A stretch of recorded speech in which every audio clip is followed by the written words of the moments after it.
Mazzanti Libri è un marchio di proprietà della società editrice MI Publisher di Venezia.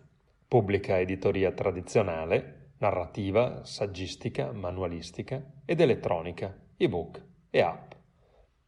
L'azienda nasce nel 1993, ma si specializza nella pubblicazione di libri nel 1998 ed è quindi operativa da oltre 20 anni. Presente da subito in campo nazionale ed internazionale con libri e riviste multilingue, nel tempo si è focalizzata nella pubblicazione di opere che, per i loro contenuti e per il prestigio degli autori, si prefiggono di dare un supporto alla crescita culturale del paese. Per questo sono nate diverse collane editoriali, la cui direzione è stata affidata a personalità di spicco della cultura locale, nazionale ed estera.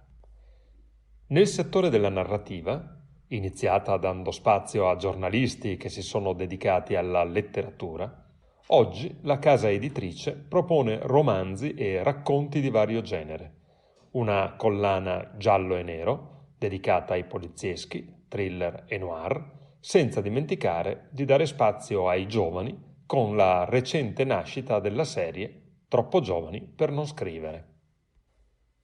Nel settore della saggistica è da tempo presente con opere dedicate all'economia, alle scienze sociali, a turismo e viaggi, con particolare attenzione alla scoperta del territorio attraverso la sua offerta culturale.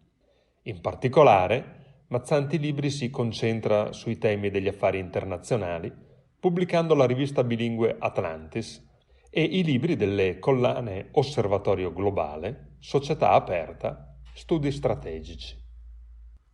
Grande attenzione viene dedicata all'ambiente, con opere specificatamente dedicate e con la creazione del marchio Mazzanti Libri Plastic Free.